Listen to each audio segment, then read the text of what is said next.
Hey there guys, and welcome to another episode of Let's Speedrun Link's Awakening DX 100%. So in the last episode, we did a bunch of stuff, super jumps, Rock's Feather, etc, etc. And in this episode, we are going to be traveling to Dungeon 2. Before I get started, however, I do want to address one thing, which is movement in this game using Rock's Feather. So we measure movement speed in subpixels per frame, and with walking vertically or horizontally in a straight line like this, I am moving at 16 subpixels per frame. When I move diagonally, I am moving at 12 subpixels per frame, which is significantly slower.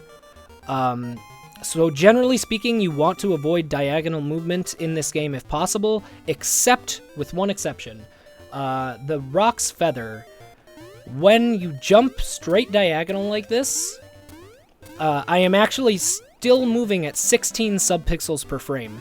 So walking like this versus jumping like this is going to be like 25% slower to walk than to jump. So for pretty much all diagonal movement in this game, you will see me jumping a lot. So that is just one small movement optimization to note that adds up over the course of the game. So that is feather movement, and without further ado, let's continue going here. So you see your first, after Dungeon 1, you have some straight diagonal movement you need to do here, and using Rock's Feather is pretty useful, like that, and like that. Here, you jump and slash these bushes so that you don't have to stop walking. This text box is one reason why we use Japanese version. It's unskippably like 20 seconds in English version, but in JP, we press B and skip the whole dang thing. And coming up here, we are going back into the forest. Here is actually another route difference between myself and Zorlax. I will show some tech that he does. I get this heart piece later on after Dungeon 2. He gets it now. There is a trick I want to show off really quick. So he actually super jumps to get this heart piece. And you do that by just wall clipping in here, making sure you're pushed up against this rock, then super jumping, and there you go.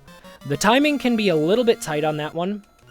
Also, after you pick up the heart piece, you buffer a save and quit, and then save and quit to get back to the beginning of that cave. Important to note, if you walk out of the log cave, you will have to backtrack all the way through this. So that's one thing that can make that a little risky, but it's not too bad. It's really not a big deal. But I get that heart piece later on. I just wanted to show the super jump to you guys. So my route will just pretend that never happened and move on. This is the heart piece of shame, war heart, whatever you want to call it. We do get this in 100%, obviously, but we don't want to get it now because it's faster movement-wise to just skip it. So the way that's going to look is something along these lines, or not. Whoops, my bad. Like something along those lines. It's faster to do that and avoid the heart. This is our ultimate goal, is walking in this cave, but we do not want to do that now. You want to make sure to remember to come over here to the camera booth and get your photo taken by this mouse. This is very important because if you don't do this right now, once you save Bow Wow, you cannot get this photo taken until after you return Bow Wow, so it wastes quite a bit of time to forget to get this picture. So always remember to get it as soon as possible. Okay, so now we're going to enter Moblin Cave. Nothing too interesting to note here. You can, like you see, I'm also jumping to avoid the door lag. That's one thing. But you can potentially kill all 4 of these Moblins in one go, like that. That is called a quad.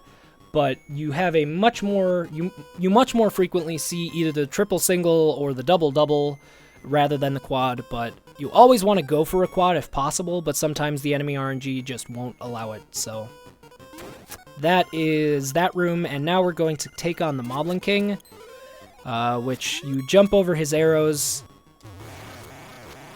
And that is an ideal first cycle. You ideally want to 2-cycle this guy. Like that. Basically, what you want to do with him is you want to get him kind of into the corner. As he starts charging, you come down here, line up a little bit farther up, and then jump and release a sword slash. Hopefully, you should get two hits in with the spin slash, and then you can hit him 2 more times in the first cycle, and then ideally you would release the spin slash while he's in the air here, get 2 more hits in, and then he's dead. So that's kind of an ideal Moblin King fight. And now we rescue Bow Wow, buffer, save and quit, and go to the beginning of the cave. Now we finally have our last trick of this segment, which is Flock Clip. Flock Clip is an interesting thing. It takes advantage of this text box and the fact that you can like move 1 extra pixel after the text box shows up.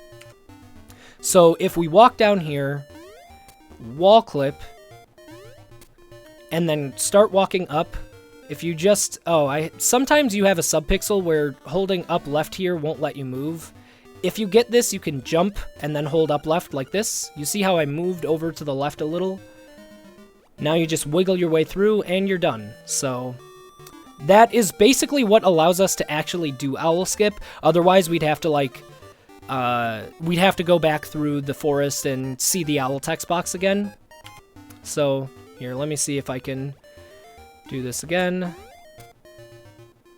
Oh, see, so this is one of the reasons I actually prefer to always do the jumping method like this. And sometimes if that doesn't happen, you just reload and try again.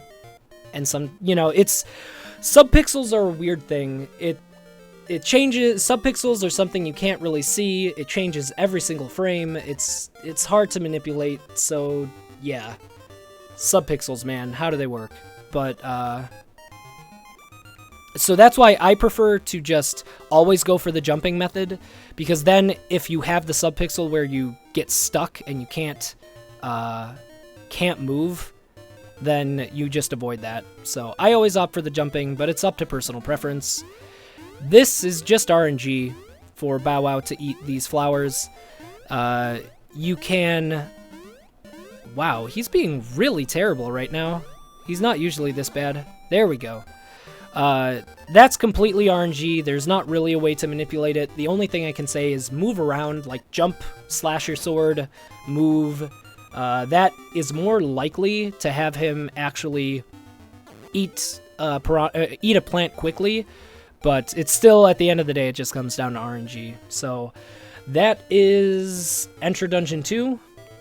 And that is going to be the episode. In the next episode, we will be taking on Dungeon 2, which has not really changed very much since I last recorded one of these tutorials, but it's still good to just make a new one for the small, tiny updates. So that's going to do it for this episode of Let's Speedrun Link's Awakening DX 100%. Thank you all so much for watching, and I will see you next time.